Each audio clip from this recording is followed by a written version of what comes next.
पद का लोभ अत्यधिक बढ़ गया कि मुझे तो भाई माननीय मुख्यमंत्री जी ने समझा कि ये निर्दोष व्यक्ति है और वो मुझको बाहर लेकर के आए। गांव-गांव जाते थे हम लोग, कॉफ़ी हाउस में बैठ कर के चुनाव का निर्णय नहीं करते थे। मेरे गुरु आदरणीय डॉक्टर मुरली मनोहर जोशी जी का पूरा चुनाव देखता था। कुछ ऐसे भी नेता हैं जो गए तो कहीं नहीं, लेकिन दिन भर कॉफ़ी हाउस में हराते और जिताते रहे। भाजपा में दरी बिछाने वाला कार्यकर्ता है, उसको आज का नेता जानता भी नहीं है। अफसरशाही के दिमाग में जब एक बात यह आ जाती है कि मेरा कोई कुछ बिगाड़ नहीं सकता, मैं तो किसी पद पे नहीं हूँ, लेकिन मेरी सुनी जाती है। ये एसी में बैठ करके ब्यूरोक्रेसी नहीं चलेगी। प्रशासनिक अफसरों का भाव बढ़ा हुआ है। देखिए, बसपा की सरकार थी, ब्राह्मणों ने बनवाई, तो ब्राह्मण किसी की सरकार बनाने या बिगाड़ने के लिए नहीं है। ब्राह्मण को आप सम्मान दोगे, आपके लिए पलक पावड़े बिछाए रहेगा। आरक्षण ब्राह्मण को सबसे ज़्यादा खलता है। ब्राह्मण सबके टारगेट में है। हम लोगों के शास्त्रों में है ना कि ब्राह्मण यहाँ क्षत्रिय, ये वैश्य, यहाँ शूद्र। जातिगत जनगणना नहीं होनी चाहिए। आप शादी में बैंड वाले को तो 1000 दे दोगे नाचते में, लेकिन ब्राह्मण की दक्षिणा कितना देते हो? 11 रुपए। ब्राह्मण गांधी जी नहीं है, वो झापड़ मारने नहीं देगा, हाथ पकड़ लेगा। हम सपा और भाजपा की लड़ाई में मोहरा बनाए गए। उतरे तो फॉर्च्यूनर गाड़ी से, सफ़ेद कुर्ता पैजामा टकटका पहन करके। राजनीति में चिंता नहीं है कि क्या होगा कल, क्या नहीं होगा जी। जहाँ बाबा वहाँ मैं। ब्रह्मदत्त जी बहुत मजबूत नेतृत्व थे। भाजपा को मुस्लिम वोट नहीं करता। जिस दिन मेरी पत्नी नहीं रही, मेरे जीवन की सबसे कठिन थी। ऐसे हाथ में से जिंदगी चली जाए, बहुत कठिन थी। पत्नी मेरी गृहिणी थी, नीलम।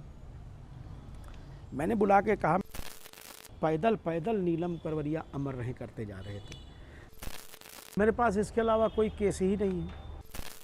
ये मुलायम सिंह जी की वजह से दर्ज किया हुआ मुकदमा।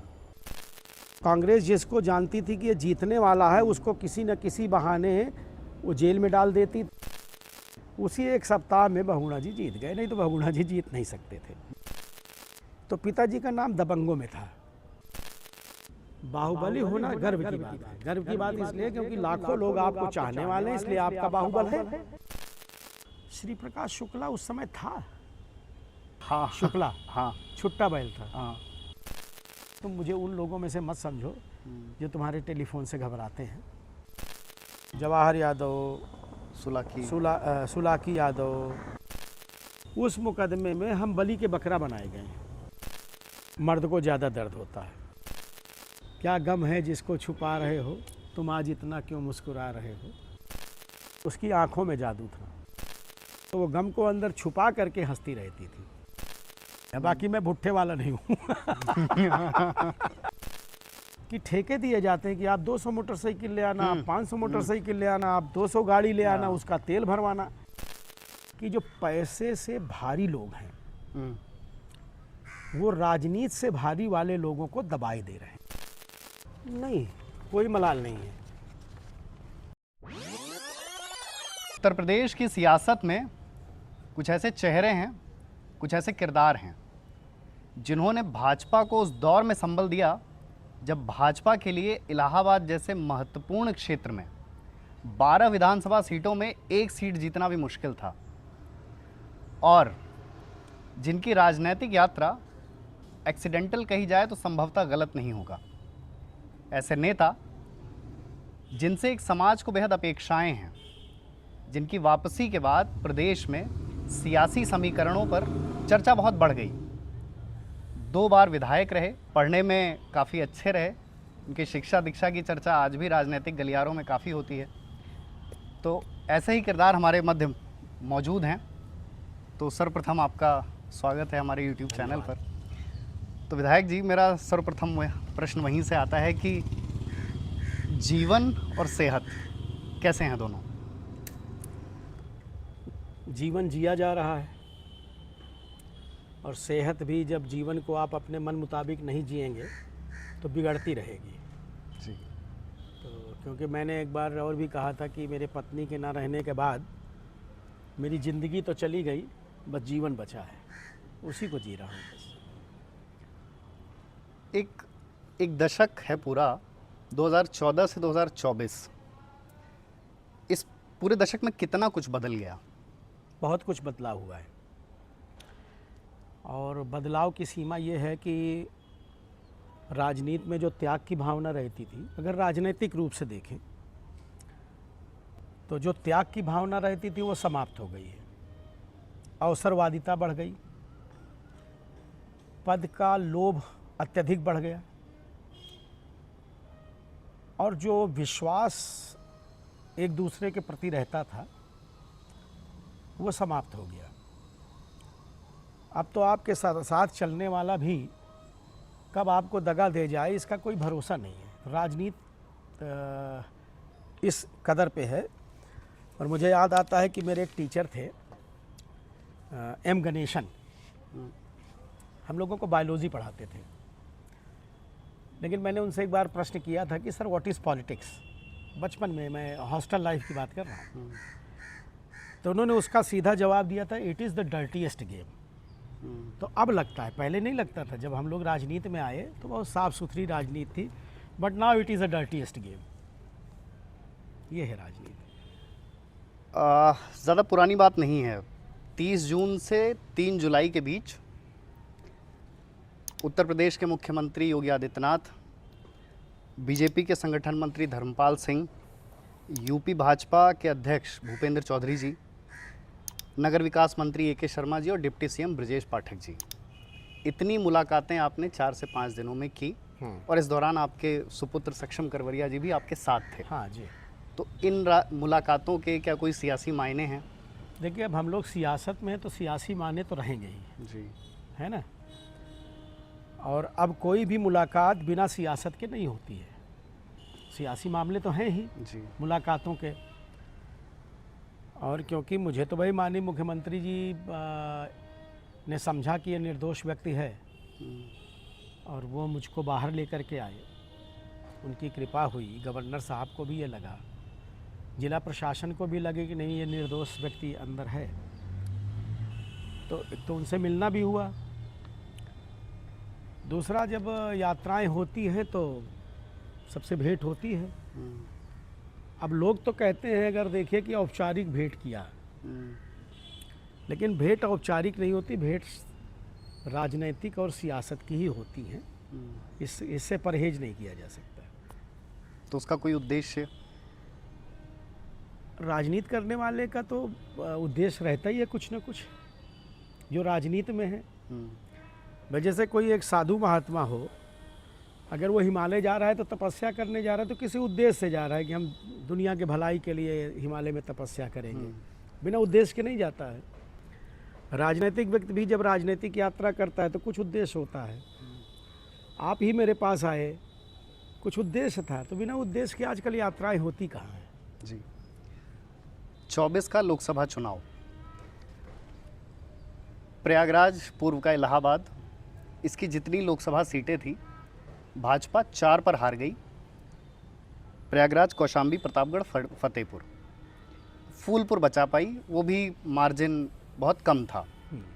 तो क्या भविष्य में लोकसभा चुनाव में आपकी मौजूदगी में भाजपा को मजबूत करने के प्रयास होंगे? नहीं, देखिए, मजबूत करने का प्रयास तो पहले भी था जी। मैं मेरे गुरु आदरणीय डॉक्टर मुरली मनोहर जोशी जी का पूरा चुनाव देखता था। हम लोगों की एक टीम थी जो पूरा काम करती थी, गांव-गांव जाते थे हम लोग। कॉफ़ी हाउस में बैठ करके चुनाव का निर्णय नहीं करते थे, गांव में जाते थे, लोगों के दरवाजे खटखटाते थे, रात दिन का देखते नहीं थे। ये जो हम चुनाव हारे हैं, ये चुनाव कॉफ़ी हाउस तक हमको जिताने में सीमित रह गया। हमारे जो कुछ ऐसे भी नेता हैं जो गए तो कहीं नहीं, लेकिन दिन भर कॉफ़ी हाउस में हराते और जिताते रहे। अगर वो गांव में जाते तो कुछ अच्छा होता, पर गांव गए नहीं, लोगों से मिले नहीं, उनका आक्रोश सुना नहीं। जब कार्यकर्ता आक्रोशित रहता है या किसी बात से नाराज रहता है तो नेता उसके पास जाने से बचता है। उसको लगता है मुझे कह देगा कुछ, कहने दीजिए, जाइए। जब कहेगा, जहर उगल देगा तो साफ हो जाएगा, फिर आपके लिए लग जाएगा। तो ये चुनाव हारने का कारण ये रहा कि हमने कार्यकर्ता की सुनी नहीं, आयातित लोगों पर भरोसा किया। आयातित का मतलब मेरा है कि जो भाजपा में दरी बिछाने वाला कार्यकर्ता है उसको आज का नेता जानता भी नहीं है, वो हम लोग जानते हैं ना। तो जो आयातित थे उन्होंने बताया कि साहब एकदम सब हरा हरा है, हर तरफ सावन है, झूम रहा है।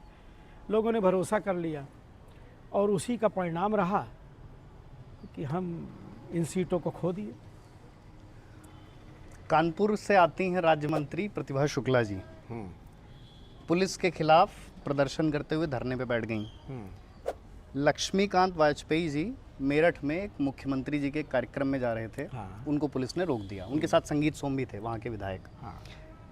इसी तरह 1-2 साल पहले का वाकया है, भाजपा के राष्ट्रीय प्रवक्ता हैं राकेश त्रिपाठी, उनकी गाड़ी पुलिस रोकती है गोमती नगर इलाके में, चेकिंग करती है। उससे उनको असुविधा होती है, बताते भी हैं कि मैं भाजपा में इस पद पर हूँ, लेकिन उसके बावजूद पुलिस थोड़ा बुरा व्यवहार करती है।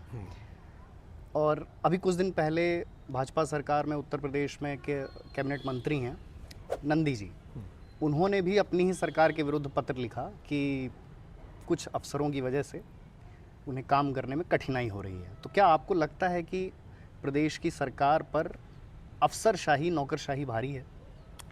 देखिए, अफसरशाही और नौकरशाही सदैव से भारी रही है, ये कोई नई बात नहीं है। मैंने पहले कहा ना कि अब भरोसा और विश्वास राजनीति में टूटा है। अगर ये भरोसा और विश्वास राजनीतिक व्यक्ति का अफसरशाही के साथ जुड़ा रहे, अपने नेतृत्व के ऊपर जुड़ा रहे, अपने जनता से जुड़ा रहे, तो अफसरशाही को नेता की सुननी पड़ेगी। अफसरशाही के दिमाग में जब एक बात यह आ जाती है कि मेरा कोई कुछ बिगाड़ नहीं सकता, पहली चीज़। दूसरी चीज़, अफसरशाही के दिमाग में ये आती है कि अमुक राजनीतिक व्यक्ति अपने लाभ के लिए मुझसे ये काम करवाना चाहता है, तो वहाँ ईगो टकराता है।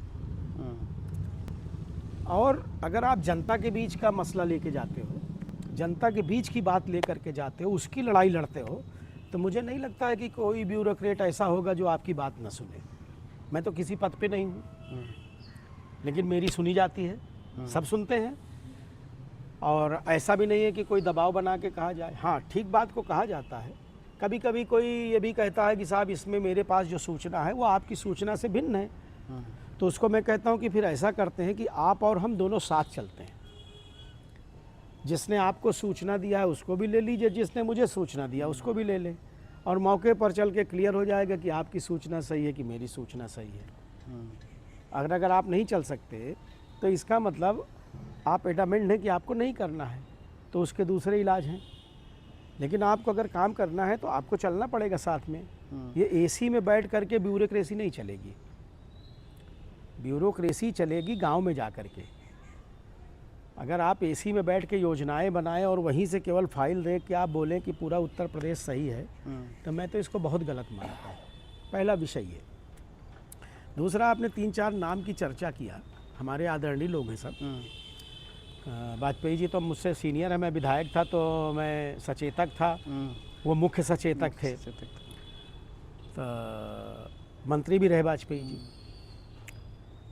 और जब किसी मुख्यमंत्री या प्रधानमंत्री के कार्यक्रम में जाया जाता है तो एक पास जारी होता है, गाड़ियों का भी, व्यक्ति का भी। जिसको जहाँ तक जाने की अनुमति वो वहाँ तक जाता है।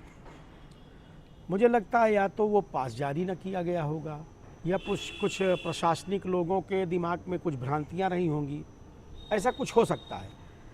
अब उनको किसी ने नहीं पहचाना तो ये गलती प्रशासन की है। प्रशासन को चाहिए कि जो लोग उस कार्यक्रम में वीआईपी में अनुमति है जिनकी, उनके विषय में, जैसे आप एक दिन पहले वीआईपी ड्यूटीज़ को ब्रीफ करते हो, तो आप ये भी ब्रीफ करो कि ये नेता आमंत्रित हैं, इनको आप सहूलियत से आने जाने दीजिए। ये प्रशासनिक गलती है, ये गलती प्रशासनिक है जो प्रशासन नहीं करता है। और थोड़ा सा प्रशासनिक अफसरों का भाव बढ़ा हुआ है। कुंभ में भी देखा गया है। भाव बढ़ा, लेकिन नहीं, कुंभ में तो बहुत अच्छा हुआ। कुंभ में तो एक चीज़ देखा गया कि इतनी परेशानी के बाद भी न जाने बाबा जी ने कौन सी ट्रेनिंग दी थी सबको या दिलाई थी कि खड़े हैं लेकिन वो लोगों को ट्रैफिक रोक रहे हैं, कर रहे हैं, लेकिन इरिटेट नहीं हुए। इरिटेट कभी नहीं हुए पूरे कुंभ के दरमियान, मैं तो कई बार देखा। अब जो इस तरह के कार्यक्रम रहते हैं, इसमें प्रशासन चाहता है कि कोई भी व्यक्ति महाराज जी के आसपास न जा पाए। तो ऐसे लोग न जा पाएँ जो आतताई हो तब तो ठीक है, लेकिन अगर अपने ही दल का नेता भी उनके पास जाने से रोक दिया जाएगा, दरी बिछाने वाला कार्यकर्ता, तो मुझे लगता है कि ये उचित नहीं है। इसमें प्रशासन को ध्यान देना पड़ेगा और एक ट्रेनिंग अपने अधिकारियों को देनी पड़ेगी उन्हें। देश के एक प्रसिद्ध पत्रकार हैं, तो उन्होंने अभी एक हाल ही में किताब भी लिखी है कसारी मसारी नाम से, मनोज त्रिपाठी। तो उनका एक वक्तव्य है, पढ़ता हूँ मैं। ब्राह्मण सपा का वोटर तो कतई नहीं है, ये पक्का है। बसपा साइडलाइन है तो वहाँ अपना वोट खराब नहीं करेगा। ऐसे में कांग्रेस को वो अपना वोट दे सकता है। तो क्या ऐसा हो सकता है कि अगर ये समीकरण बैठा तो 2027 के विधानसभा चुनाव में यूपी के भाजपा से जो ब्राह्मण वोटर है वो थोड़ा रूठ सकता है? नहीं, ब्राह्मण को वहाँ जाके मिलेगा क्या, पहला विषय ये है।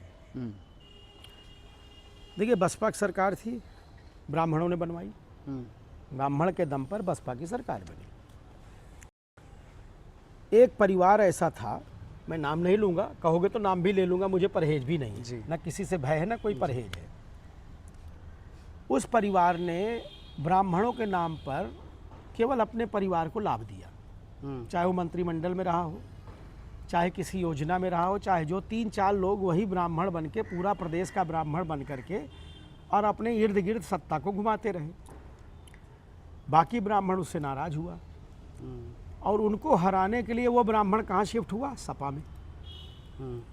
सपा की सरकार बना दिया, ठीक ना। तो ब्राह्मण किसी की सरकार बनाने या बिगाड़ने के लिए नहीं है। ब्राह्मण अपने अस्तित्व को बचाता है, अपने सम्मान को बचाता है और सही निर्णय लेता है।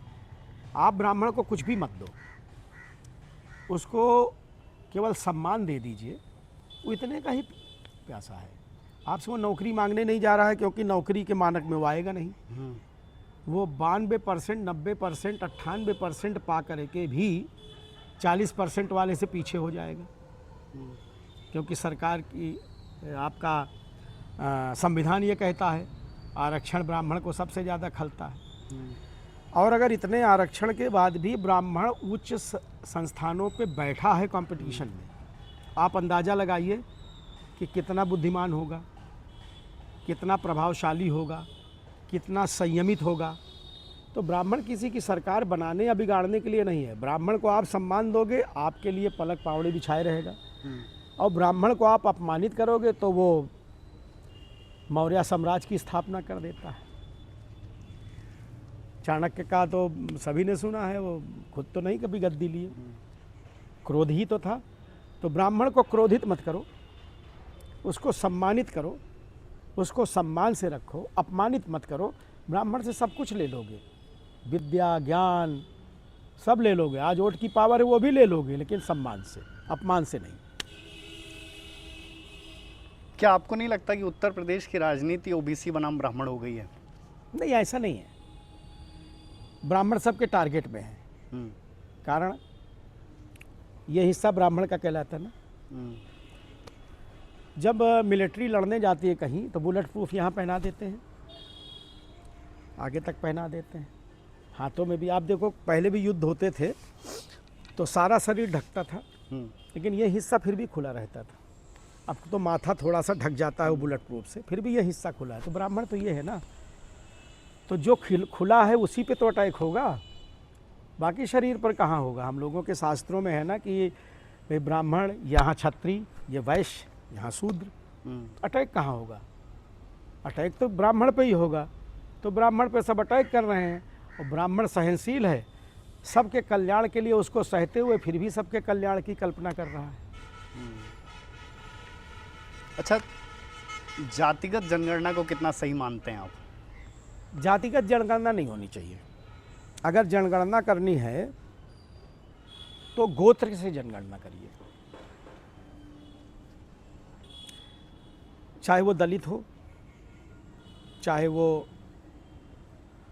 पिछड़ा हो, चाहे वो सामान्य हो, चाहे मुस्लिम हो, गोत्र सब में है।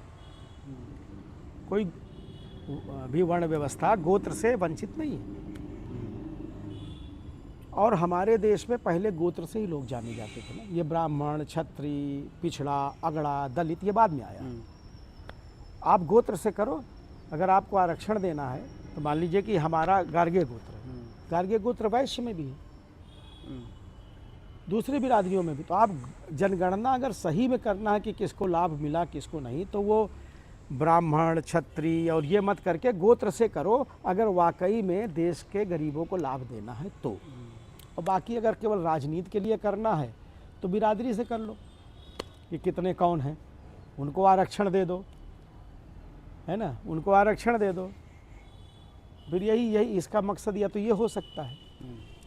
लेकिन ये जनगणना गोत्र से होना मेरे हिसाब से उचित है, जातीय जनगणना उचित नहीं है।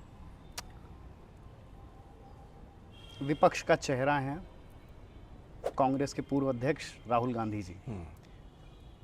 पिछले 2-4 सालों में उनकी जुबान पर एक शब्द बहुत प्रासंगिक रहा, ओबीसी। देश के प्रधानमंत्री भी इसी समाज से आते हैं और यूपी के कई मंत्री इसी समाज से हैं। तो इस पूरी कवायद में क्या आपको ऐसा नहीं लगता कि ब्राह्मण कहीं तो पीछे छूटा है? और जैसे प्रदेश की भी सियासत में अगर आप 5 बड़े चेहरे निकाल दीजिए, चाहे वो मंत्रिमंडल के हों या पद के दृष्टिकोण से हों, तो उसमें कहीं इस बिरादरी का व्यक्ति नज़र नहीं आता। नहीं, क्यों नहीं नज़र आता? जैसे अगर आप भाजपा में देखिए, ब्रजेश जी हैं, हमारे उप मुख्यमंत्री हैं, ब्राह्मण ही तो हैं। तो ऐसा नहीं कि ब्राह्मण कहीं है नहीं। और फिर ब्राह्मण को कहीं होने की ज़रूरत क्या है? ब्राह्मण ने तो राजा बनाया है। राजा बना कब है? मंत्री रहा है राजा का, उसको सलाह दिया है, उसको सही रास्ता दिखाया है। ब्राह्मण को आवश्यकता सम्मान की है। हाँ, एक चीज़ ज़रूर कभी कभी मन को कसकती है कि जब आप गरीबी रेखा में लेकर के और लोगों को आवास और ये वो देते हो, तो बहुत से ग्रामीण क्षेत्रों में ब्राह्मण भी ऐसे हैं जिनको 2 वक्त की रोटी के लिए परेशानी होती है, क्योंकि ब्राह्मण का तो पूजा पाठ का काम है। आप शादी में बैंड वाले को तो 1000 दे दोगे नाचते में, लेकिन ब्राह्मण की दक्षिणा कितना देते हो? 11 रुपये। आर्थिक युग है, भौतिक युग है, तो भाई अगर नाच गाने में 1000 दे रहे हो तो ब्राह्मण तो उससे ज़्यादा मेहनत करता है, मंत्र पढ़ने में अपना कलेजा तक निकाल के दे देता है आपके लिए कि आपका ईश्वर अच्छा करे। तो उसको भी तो बढ़ाओ कुछ। उसको भाई नहीं 1000 है तो उसको भी तो कुछ कम से कम बढ़ाओ। उसको 11 रुपये और नाचने गाने वाले बैंड बजाने वाले को 1000। ये कहाँ का न्याय है? ये तो पब्लिक को समझना पड़ेगा, ये देखना पड़ेगा। और आरक्षण को जाति से नहीं बल्कि उसको आर्थिक स्थिति से देखना चाहिए। ब्राह्मण का नाम आते ही आदमी सोचता है एकदम संपन्न है, इसको कुछ नहीं चाहिए। मेरे पास बहुत से ऐसे लोग आते हैं जिनको मैं जानता हूं कि संपन्न नहीं, उनकी बेटियों की शादी में हम लोग मदद करते हैं कि अच्छे से शादी हो जाए, विवाह हो जाए। तो नाचने वाले को 1000 और पूजा पाठ पे मंत्र जप करके आपका कल्याण करने के लिए, आपके कल्याण की भावना से जो अपने कलेजे से निकाल के मंत्र का जाप कर रहा है, उसको 2100 रुपये, 1100 रुपये, ये जिस दिन समाज देना बंद कर देगी उस दिन सारी स्थितियां अपने आप ठीक हो जाएगी। 30 जून 2025 को, अभी हमारी पहले बात हो रही थी, आप लाइव आए फेसबुक पर। हाँ, एक विषय को लेकर, जातिगत विषय, और उसे जैसा कि मैंने पहले बताया कि 2,64,000 लोगों ने देखा या 2,64,000 बार देखा गया। उस पर जिस प्रकार की प्रतिक्रिया थी उसमें ये स्पष्ट था कि सिर्फ ब्राह्मण समाज की ही नहीं, समाज की आपसे काफ़ी राजनीतिक अपेक्षाएं हैं। तो क्या उन अपेक्षाओं के लिए कोई रोड मैप है भविष्य में, 27 में या फिर आने वाले लोकसभा चुनाव में? रोड मैप देखिए, मैं विद्यार्थी जीवन से हॉस्टल लाइफ का स्टूडेंट रहा हूँ जी। 3री क्लास में मैं 3री से 12वीं तक भवंस में था, CBSE। उसके बाद मैं जब इंजीनियरिंग करने गया तब भी मैं हॉस्टल में रहा। तो हॉस्टल लाइफ का व्यक्ति एक जात का नहीं हो जाता है, क्योंकि उसका जो फ्रेंड सर्किल रहता है वो हर जात में रहता है। वहाँ हम लोग जातिवाद नहीं देखते। ये राजनीति में क्यों लोग जात देखते हैं मैं नहीं समझ पाता। और आपको ध्यान हो, मैंने जो लाइव किया था मैंने उसमें बहुत स्पष्ट कहा था कि ये किसी जात के लिए नहीं है, लेकिन ब्राह्मण को भी मत सताओ। उस कुल में अगर हम पैदा हुए हैं, हम आपकी सहायता कर रहे हैं, आपके लिए अच्छा सोच रहे हैं, और आप हमारे लिए बुरा सोचोगे तो हम गांधी जी नहीं हैं। गांधी जी ने कहा था ना कि अगर कोई एक झापड़ आपको इधर मार दे तो कहो साहब दूसरा इधर भी मार दीजिए। ब्राह्मण गांधी जी नहीं है, वो झापड़ मारने नहीं देगा, हाथ पकड़ लेगा। परशुराम भी है ब्राह्मण, चाणक्य भी है ब्राह्मण, और कितने कितने नाम गिनाऊं, झांसी की रानी भी ब्राह्मण है। तो हम सम्मान से जीने वाले लोग हैं। हम झापड़ खाने और उसके गांधीवादी उस पर नहीं चलाएंगे, उसमें हम चंद्रशेखर आज़ाद बन जाएंगे। तो यह है ब्राह्मण। लोगों को ये समझना चाहिए कि शस्त्र और शास्त्र दोनों के ज्ञानी हैं। शास्त्र है, इसकी रक्षा के लिए अगर शस्त्र भी उठाना पड़े तो उससे परहेज नहीं करना चाहिए। तो राजनीति में भविष्य के लिए कुछ, जैसा कि मैंने कहा कि लोगों की अपेक्षाएं हैं, हाँ, उनकी अपेक्षाओं पे खरे उतरा जाएगा। जो लोगों की अपेक्षाएं होंगी उस पर खरे उतरेगी। क्या आपको नहीं लगता कि जिस पार्टी को आपने 3.5-4 दशक दिए, उसका रवैया आपके प्रति थोड़ा उदासीन हो चला है? नहीं, उदासीन नहीं हो चला है। देखिए 10 साल मैं कारागार में रहा जी। मेरी पूरी उस समय के मेरे पार्टी के सारे वरिष्ठ लोग ये जानते रहे कि हम सपा और भाजपा की लड़ाई में मोहरा बनाए गए। जी। ठीक, 10 साल अंदर जाने के बाद वो सारी खेप रिटायरमेंट पे आ गई जो हमें जानती थी। ठीक, अब इस 10 साल में नई खेप आ गई जिन्होंने संघर्ष तो किया नहीं।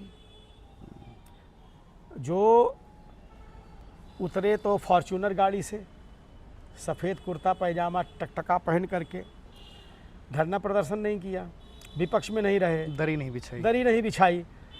तो हम लोगों के विषय में उनको नहीं जानकारी होगी। हम लोगों ने क्या संघर्ष किया है जानकारी नहीं होगी। मैं तो एक दिन अपने संगठन महामंत्री जी से भी मैंने कहा आप ज्वाइन कराओ सबको, अच्छा है, लेकिन ज्वाइन कराने के बाद 15 दिन की ट्रेनिंग दो कि हम हैं क्या। बिना ट्रेनिंग दिए हम ज्वाइन करा करके और उनको आगे टिकट दे रहे हैं तो हमारे काम के तो नहीं है। सत्ता तो हम पा जा रहे हैं, सत्ता में तो आ जा रहे हैं, लेकिन सत्ता में आने के बाद भी अगर हमारा वो कार्यकर्ता दुखी है तो ऐसी सत्ता को तो लात मार देना चाहिए। ऐसी सत्ता से क्या फ़ायदा कि अपना ही, भाई राजा तो वो जो अपनी प्रजा को सुखी रखे। अगर राजा प्रजा को सुखी नहीं रखता है तो ऐसे राज सिंहासन का कोई मतलब भी नहीं है।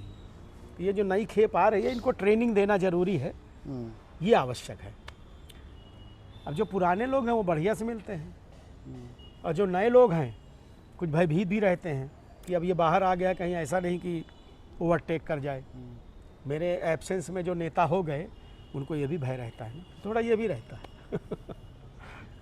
अच्छा, जैसे पिछले 8-10 सालों में या 20 सालों में देखा गया है कि फर्जी मुकदमों की जो संख्या है वो बढ़ी है। किस संदर्भ में? SC/ST एक्ट के। और फिर क्या है कि 20 साल की 10 साल की सज़ा के बाद हाई कोर्ट या लोअर कोर्ट उन्हें बाइज्जत बरी करती है, निर्दोष कर देती है। तो ये जो इस कानून का दुरुपयोग है, ये कैसे रुक सकता है, या इस पर आप क्या कहेंगे कि इसके लिए क्या किया? हम लोगों ने 2002 में किया था। 2002 की विधानसभा में भाजपा और बसपा के गठबंधन की सरकार थी।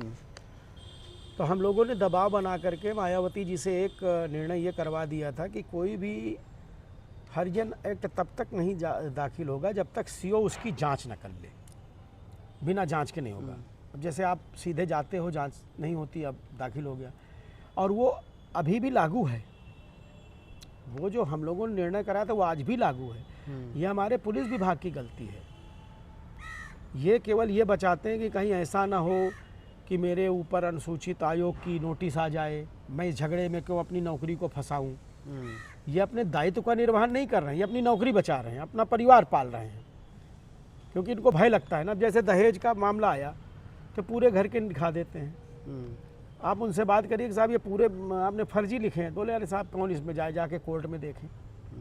तो आदमी नौकरी कर रहा है, परिवार पाल रहा है, दायित्व का निर्वहन नहीं कर रहा है। समस्या वहाँ है। ये भारी समस्या है। महीने भर पहले आपकी, मैंने जैसे कि पहले जिक्र किया, उत्तर प्रदेश के मुख्यमंत्री से मुलाकात हुई। अच्छा, उनके राजनीतिक किरदार का आपने उल्लेख भी किया हमारी पहले की बातचीत में। उनको कैसा नेता मानते हैं? उनको मरते दम तक मेरा उनका साथ, अपने जीवन काल तक बाबा के साथ। राजनीति में चिंता नहीं है कि क्या होगा कल, क्या नहीं होगा। जी। जहाँ बाबा वहाँ मैं, सीधी सी एक लाइन की बात। उनको देश के प्रधानमंत्री के रूप में देखते हैं? ईश्वर करे जल्दी हो, ईश्वर करे जल्दी हो। और जिस दिन वो प्रधानमंत्री हो जाएंगे ना, आप देखिएगा देश और कितना तेजी से आगे बढ़ेगा। ठोस निर्णय लेने वाले व्यक्तित्व हैं। अभी आपने एक नाम लिया, और प्रयागराज की राजनीति के संभवतः सबसे बुद्धिजीवी नामों में एक डॉक्टर मुरली मनोहर जोशी जी। जी। आपकी उनसे निकटता के चर्चे हर जगह हैं, तो कैसे, मतलब उनसे कैसे संबंध है? विद्यार्थी जीवन में जब आया मैं, जी। तो नया नया आया था, यहाँ कोऑपरेटिव बैंक का चुनाव होना था, और जो सज्जन विराजमान थे वो एकदम कुंडली मार के बैठ गए थे। जी। ये हुआ कि इनको कोई हरा नहीं पाएगा।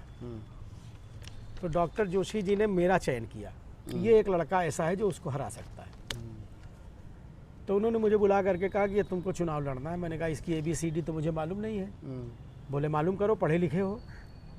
मालूम किया, लड़ गया चुनाव, और डायरेक्टरी में तो चुनाव हुआ, लेकिन अध्यक्ष निर्विरोध हो गया 96 में, 97 के फर्स्ट में।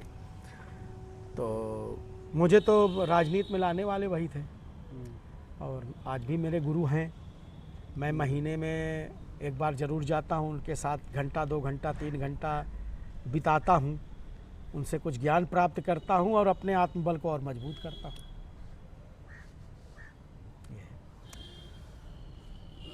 एक और बड़ा प्रदेश की सियासत का बड़ा चर्चित नाम है ब्रह्मदत्त द्विवेदी। हाँ।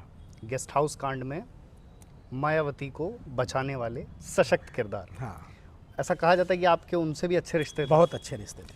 तो क्योंकि क्या है कि युवा पीढ़ी बहुत लोग उनको नहीं जानते, तो मैं चाहूँगा कि आप उनके बारे में, अपने रिश्ते भी और कैसे व्यक्ति थे। ब्रह्मदत्त जी बहुत मजबूत नेतृत्व थे, बहुत मजबूत। जी। किसी बात की चिंता नहीं करते थे। और उनकी हत्या के 1 सप्ताह पहले यहाँ डिप्टी मेयर का चुनाव था। मैं एक घटना बताता हूँ। वो प्रभारी बनाए गए थे, और मेरे आवास पे ही उनका भोजन हो रहा था। ऐसी बातें चल रही थी। तो कल सुबह चुनाव था, और रात में जब भोजन के समय किसी ने उनको सूचना दिया कि 4 सभासद भाजपा के एक बड़े नेता के कहने से गायब हो गए हैं। मैं वो नेता का नाम नहीं लूँगा, आज वो है नहीं। अच्छा।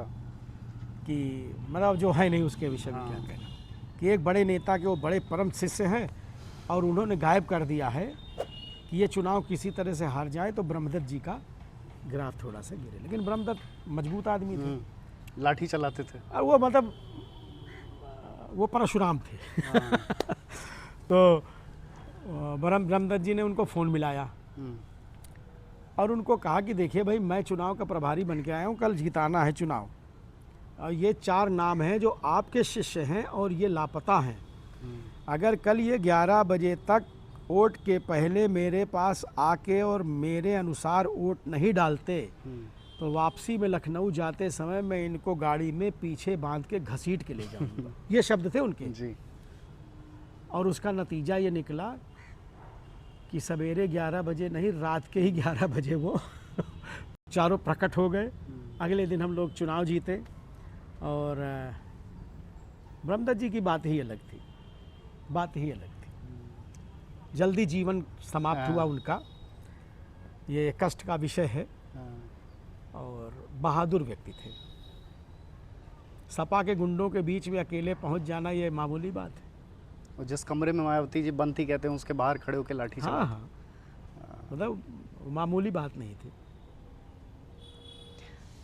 अच्छा, जैसा कि मैंने अभी इंट्रो में जिक्र किया कि 2002 और 2007 12 विधानसभा सीट, ये वो दौर था जब 12 विधानसभा मतलब 12 1 और 2 सीट में भाजपा एक जीत पाई थी सिर्फ, और वो सीट आपकी थी। तो ये इतना बड़ा जो राजनीतिक किलेबंदी थी सपा और बसपा की, कैसे ध्वस्त हुई? लोगों के बीच में अपना काम। आप समझो कि मेरे साथ हर बिरादरी के लोग वोट देते थे। भाजपा को मुस्लिम वोट नहीं करता, कहने को चाहे जो कहे, मैं बड़ा स्पष्ट कहता हूँ। लेकिन कुछ मुस्लिमों के गांव थे जो मैं जीत के आया, मेरे साथ खुलेआम टहलते थे। उन्हें यह भरोसा था कि हम भाजपा को भी वोट करेंगे तो उदय भान हमारी सुनेगा। और मैं रात के अगर 1 बजे भी लौट के घर आता था तो अगर 10 आदमी मेरे दरवाजे पे रात को भी खड़े इंतज़ार करते थे कि अभी विधायक जी से फ़ोन करा देंगे, तो मैं उस समय भी काम करने से परहेज नहीं करता था। लोगों के बीच में लगातार बने रहना, अपनी विश्वसनीयता को उनके बीच में कायम रखना, ये सबसे बड़ा मूल मंत्र था। ये बड़ा मूल मंत्र था। 4 नवंबर 2019, हाँ, क्या इस तिथि को अपने जीवन की सबसे कठिन तारीखों में मानते हैं? नहीं, कठिन तारीखों में उस तिथि को नहीं मानता। वो तिथि ऐसी थी जिसने ज़मीन तो पैर के नीचे से खिसका दिया था। जिस चीज़ की उम्मीद न हो और वो निर्णय आ जाए तो कष्ट, दुख, ये सब हुआ। लेकिन जीवन की सबसे कठिन तिथि 26 सितंबर थी, जिस दिन मेरी पत्नी नहीं रही। मेरे जीवन की सबसे कठिन तिथि वो रही, और उस तिथि को मैं अभी तक न भूल पाया हूँ और शायद अपने जीवन काल में भूल नहीं पाऊँगा। सारा चीज़ होते हुए, धन दौलत, अच्छा डॉक्टर, अच्छा अस्पताल, अच्छी व्यवस्थाएं, ऐसे हाथ में ऐसे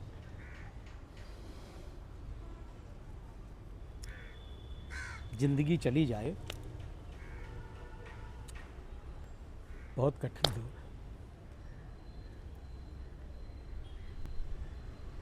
25 जुलाई 2024, 26 जुलाई 26 जुलाई।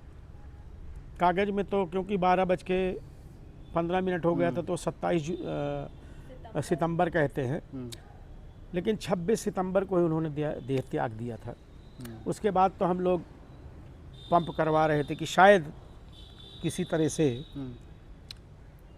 हो जाए। तो सबसे कठिन तिथि वो है जिंदगी की। 8 साल 9 महीने 11 दिन।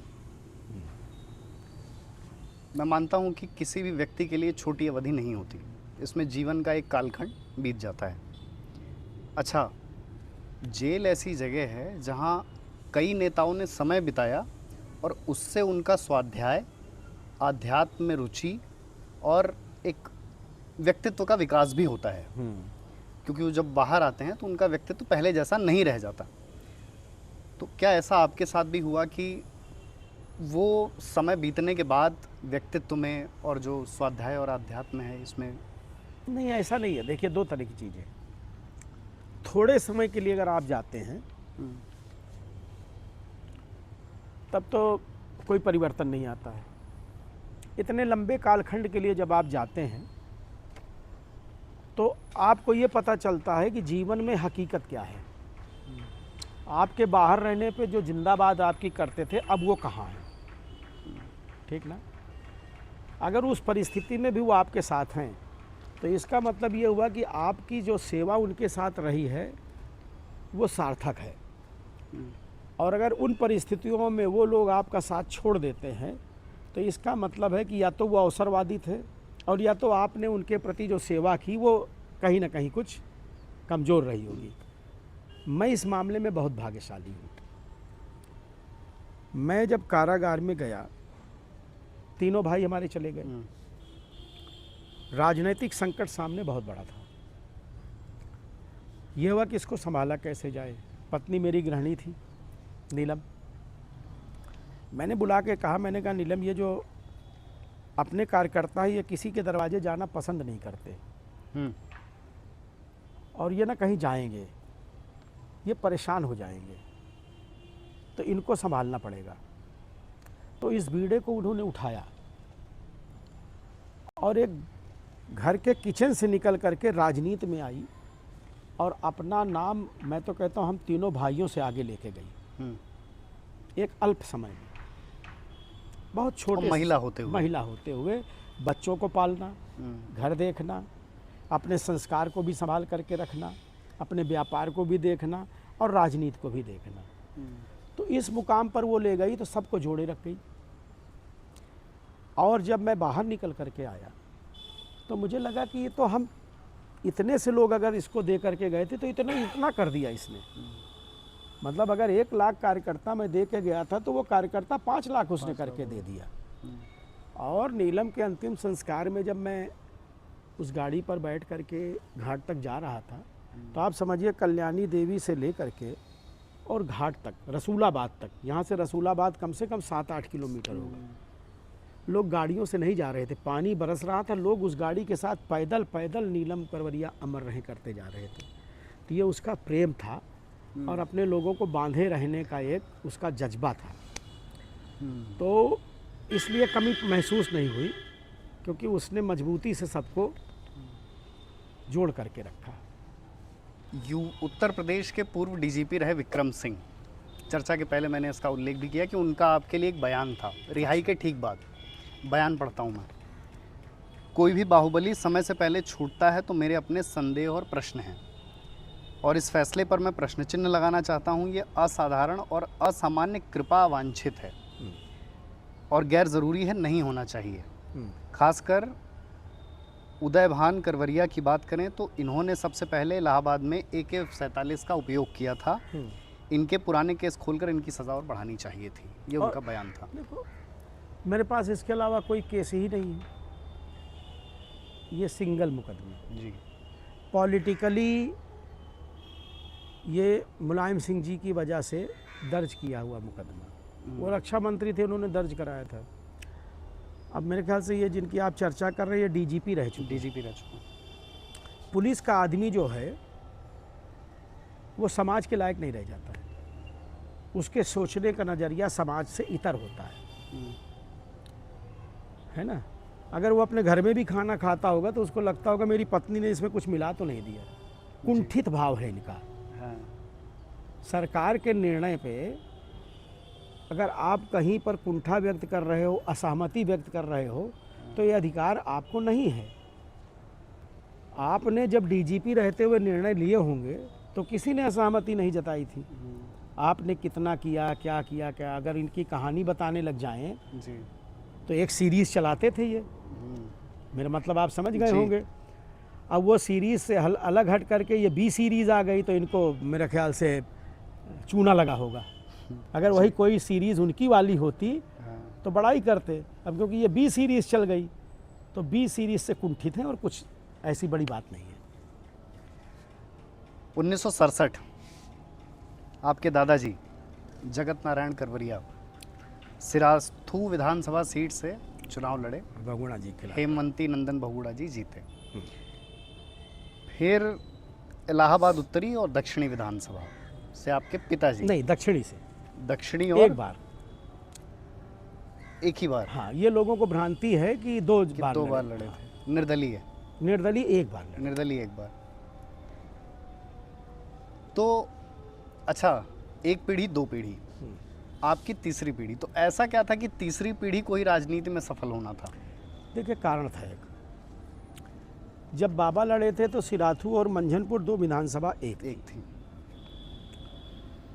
और उनका चुनाव बहुत अच्छा था। शेर चुनाव चिन्ह था। उस समय कांग्रेस का दबदबा था। कांग्रेस जिसको जानती थी कि ये जीतने वाला है उसको किसी न किसी बहाने वो जेल में डाल देती थी या कुछ करती थी। मतलब गुंडई की पराकाष्ठा करती थी। गाय और बछड़ा साइन था शायद उस समय। ऐसे ही कुछ था। हम लोग तो बहुत छोटे छोटे थे।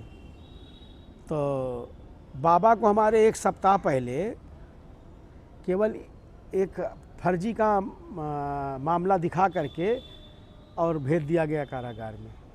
उसी 1 सप्ताह में बहुगुणा जी जीत गए, नहीं तो बहुगुणा जी जीत नहीं सकते थे। जी। ठीक ना। पिताजी की बात रही, पिताजी इसी क्षेत्र से लड़े थे जहाँ हम बैठे हैं, शहर दक्षिणी से। दक्षिणी। उस समय भी कांग्रेस का जलवा था, बूथ कैप्चरिंग भी बहुत होती थी।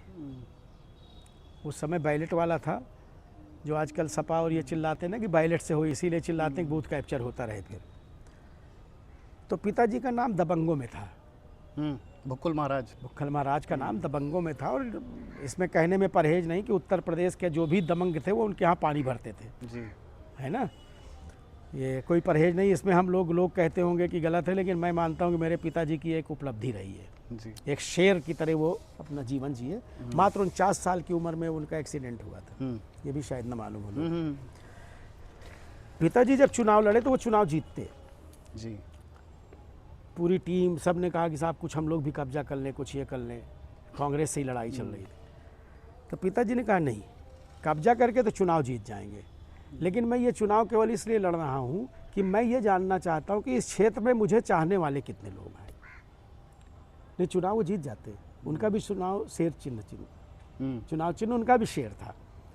फिर वो सेकंड पोल किए, तो वो केवल अपनी पहचान बनाने के लिए चुनाव लड़े, चुनाव जीतने के लिए नहीं। जीतने के लिए तो जीत भाई, उस समय उनका इतना जलवा था कि जीत ही जाते, उनको कौन हरा पाता। फिर तीसरी पीढ़ी में हम लोग आए, डॉक्टर जोशी। अच्छा, लोगों को और भी कम पता होगा, मैंने भाजपा ज्वाइन किया माननीय कलराज मिश्रा जी के साथ में जी, उस समय प्रदेश अध्यक्ष थे जी। और फिर मैं जोशी जी का यहाँ चहेता बना। फिर जोशी जी ने हम लोगों को आगे बढ़ाया और ऐसी सीट से चुनाव लड़ा जहाँ कभी भाजपा जीती नहीं थी। तो मैंने उनसे कहा कि आपने फंसा दिया, राजनीति शुरू नहीं हुई, ख़त्म करने की योजना हो गई। बोले नहीं, तुम ही जीत सकते हो। ईश्वर की कृपा रही, जीत हुई वहाँ से हमारी। अच्छा, इंटरमीडिएट में अगर मेरी जानकारी सही है तो आपके बड़े अच्छे नंबर थे। हाँ। फिर इलेक्ट्रॉनिक्स ब्रांच से आपने बीटेक में भी अच्छा प्रदर्शन किया। तो ये शिक्षा इतना मतलब उत्तम एकेडमिक्स होने के बाद राजनीति कैसे? देखिए, मैं जैसे इंजीनियरिंग करके आया, दिसंबर माह में मैं आया, जनवरी में बाबूजी का एक्सीडेंट। हाँ। 90 में मैं इंजीनियरिंग करके लौटा हूँ। 90 और 31 जनवरी 91 में बाबूजी का एक्सीडेंट हो गया, वो ख़त्म हो गए। हम लोग उस समय उम्र ज़्यादा थी नहीं, तो जो पढ़ करके आए थे वो तो पीछे रह गया, और जो परिवार का आगे बढ़ाना था, सबको संभालना था, अपने लोगों को अपने से दूर नहीं जाने देना था, तो उसने दिशा दूसरी दे दी, राजनीति की दिशा दे दी, सोशल दिशा दे दी। तो लेकिन गए तो थे इसीलिए कि कोई बड़ी इंडस्ट्री डाला जाएगा, मौज की ज़िंदगी जिया जाएगा, लेकिन ऊपर वाले को कुछ और लिखा था उसने, तो उस तरह से चलती है। उत्तर प्रदेश की राजनीति में ऐसे बहुत से नाम हैं जिनके नाम के पहले या बाद में एक शब्द उपयोग होता है, और आजकल बड़ा बोलचाल का शब्द हो गया है, बाहुबली। सौभाग्य से या दुर्भाग्य से आपके नाम के साथ भी ये टैग जोड़ दिया जाता है। मतलब ऐसा सिर्फ मैं नहीं जोड़ रहा हूँ, बहुत से लोग जोड़ते हैं। बाहुबली का मतलब क्या समझते हैं? जिसके बाजुओं में बल हो। और बल बाजुओं में कब होगा? जब उसके साथ लोगों का बल होगा।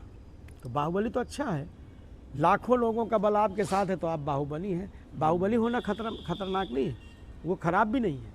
माफिया नहीं होना चाहिए। बाहुबली होना गर्व की बात है। गर्व की बात इसलिए क्योंकि लाखों लोग आपको चाहने वाले हैं, इसलिए आपका बाहुबल है। आप अगर माफिया हो जाते हैं तो वो गड़बड़ है। किसी की ज़मीन को कब्जा कर लेना, किसी के बहू बेटी के साथ दुराचार कर देना, ये सब माफियागिरी है। बाहुबल आपका जितना बल है वो आपकी जनता की वजह से, और आप जनता की वजह से जाने जाते तो उनकी सहयोग करते रहिए तो आपका बाहुबल है, तो ये अच्छी बात है, इसमें क्या बुराई है।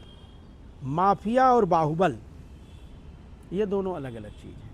बाहुबल मैं प्रसन्न होता हूँ कोई कहता है तो, मुझे लगता है कि मेरे साथ जितने कार्यकर्ता है उनका भी मान है इसमें। मेरे साथ लाखों लोग जुड़े हैं तो मैं बाहुबली जी। कम से कम वो टुटपुंजियापन तो नहीं है, माफियागिरी तो नहीं है जी। ये तो अच्छी बात है। आपके दो भाई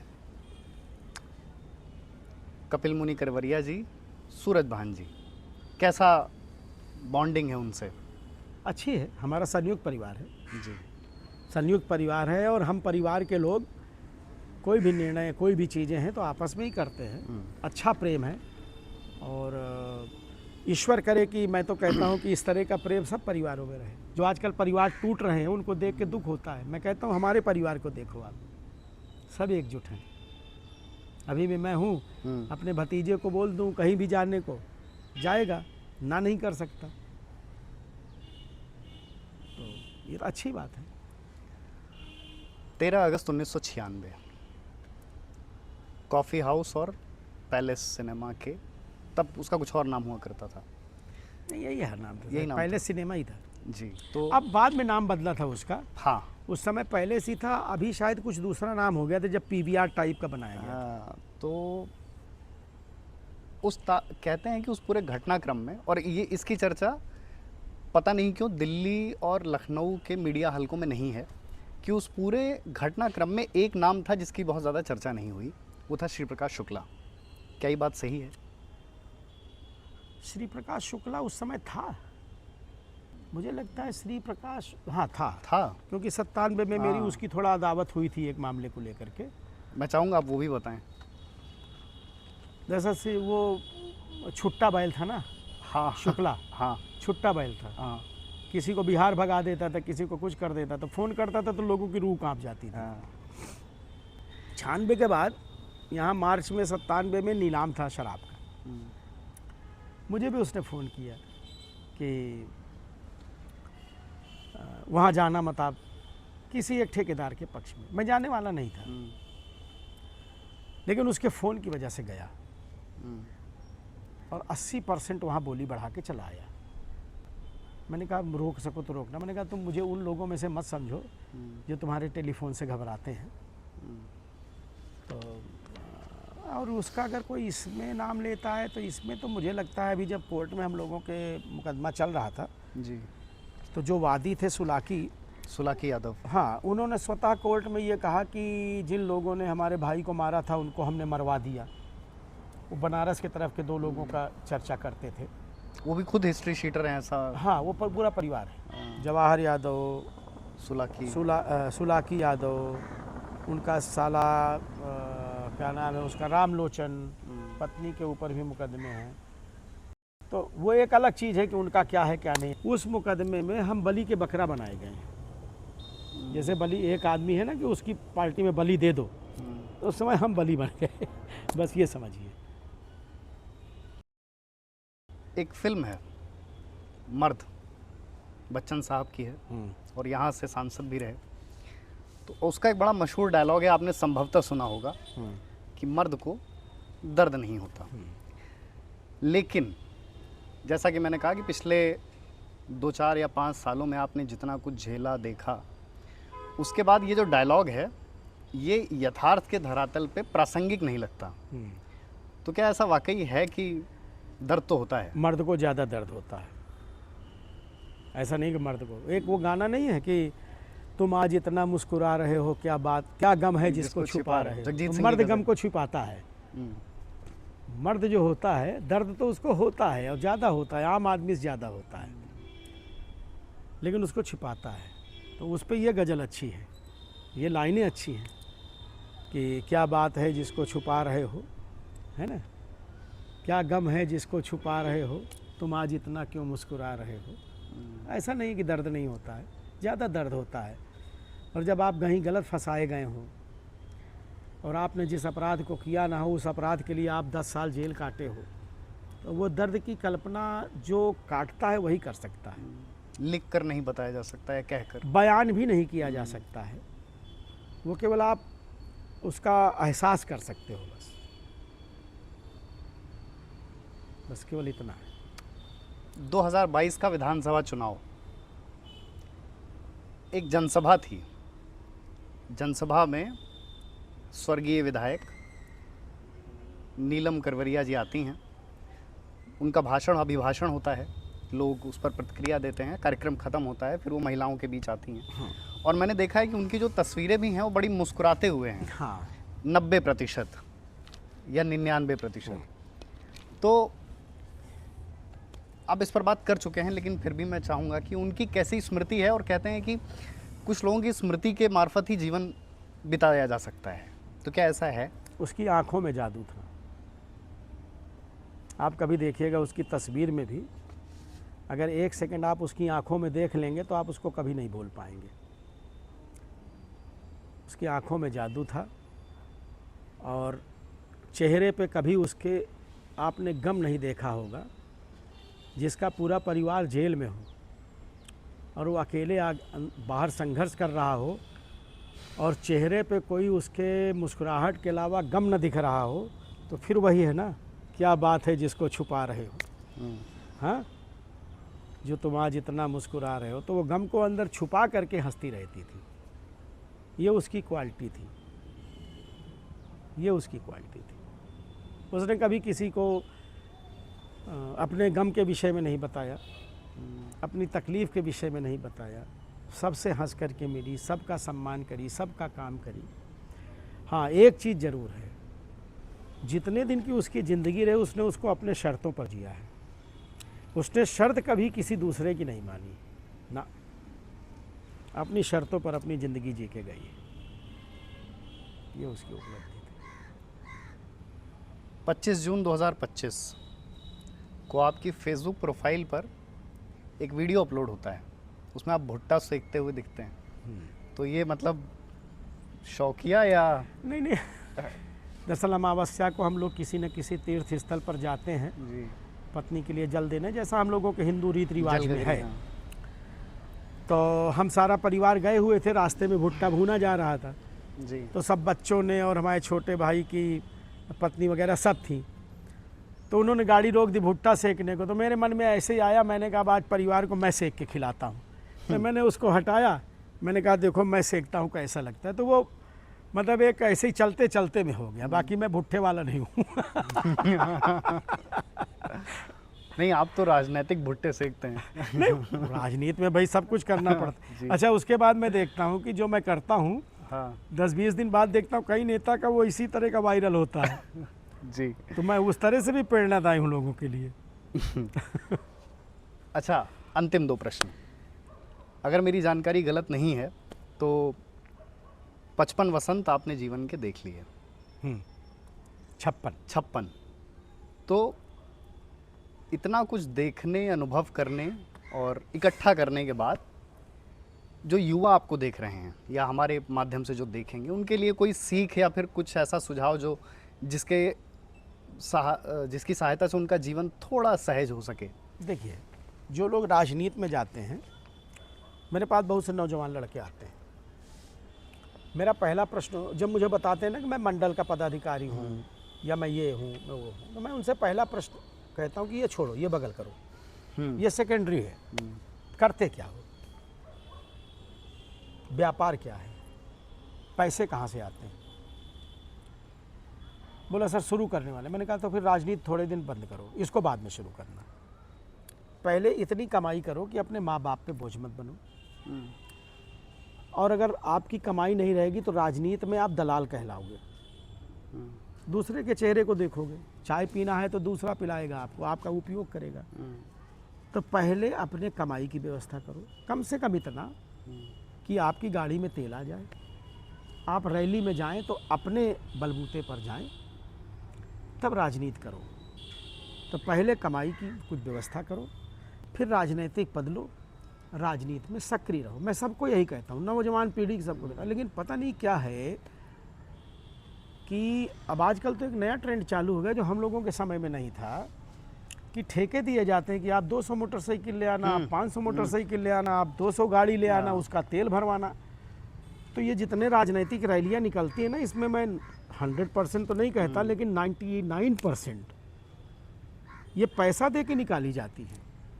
हम लोगों के ज़माने में तो एक फ़ोन होता था कि भाई आज यहाँ रैली निकलने, वो पीछे काफिला रहता था। आज भी वही है, मैं कहीं निकलता हूँ तो उसके साथ काफिला निकलता है, लड़कों का, सब मोटरसाइकिलों का। अगर अभी पता चल जाए इस क्षेत्र में जाना है, अपने आप 400 मोटरसाइकिलों भीड़ लग जाएगी। ये फाइनेंस करके नहीं होती है। मैं वही कह रहा हूँ ना, राजनीति में सबसे बड़ी गिरावट क्या आई हुई है कि जो पैसे से भारी लोग हैं वो राजनीति से भारी वाले लोगों को दबाए दे रहे हैं। सबसे बड़ी गिरावट ये आई है। जिसकी राजनैतिक पृष्ठभूमि है, जिसके पास जनता है, उसको पैसे वाले राजनीति में दबाए दे रहे हैं, सप्रेस करे दे रहे हैं, जो कि राजनीतिक भविष्य के लिए अच्छा नहीं। इस पे कुछ सुधार होना चाहिए। अंतिम प्रश्न, क्या अतीत के किसी कदम या किसी फैसले का मलाल है? पीछे बीते हुए फैसलों में जी। नहीं, कोई मलाल नहीं है। मंत्री पद मिल रहा था दूसरे दल से, ठोकर मार दी, ठीक ना। राजनीति में अपनी भाषा में ही अपनी बात समझाई जी। अपने नेचर को कभी छोड़ा नहीं, चापलूसी कभी किसी की नहीं, गणेश परिक्रमा कभी किसी की नहीं। जिसने अपने को सम्मान दिया उसके साथ सम्मान से बात किया, जिसने सम्मान नहीं दिया उसके दरवाजे जाना बंद कर दिया, है ना। क्यों ऐसी जगह जाओ जहां पर आपका सम्मान ना हो, जाना बंद कर दिया। तो राजनीति में कभी या पीछे कोई ऐसा निर्णय लिया ही नहीं जिसका मलाल हो। अपने मन से अपने ठोस निर्णय लिए गए और प्रसन्नता होती है कि कोई कुछ भी कहे, हम अपने दिल से तो साफ हैं, अच्छा लगता है। देश और प्रदेश में जाति, ओबीसी, सियासत और इस तरह के तमाम समसामयिक विषयों पर चर्चा, एक राजनीतिक चर्चा, एक विशुद्ध राजनीतिक चर्चा। तो इस उम्मीद के साथ कि इस वार्ता के सकारात्मक पहलुओं का प्रचार और प्रसार होगा और आपकी प्रतिक्रियाएं आएंगी, तो इस उम्मीद के साथ विदा लेते हैं। मिलेंगे किसी अगली वार्ता में। धन्यवाद। नमस्कार।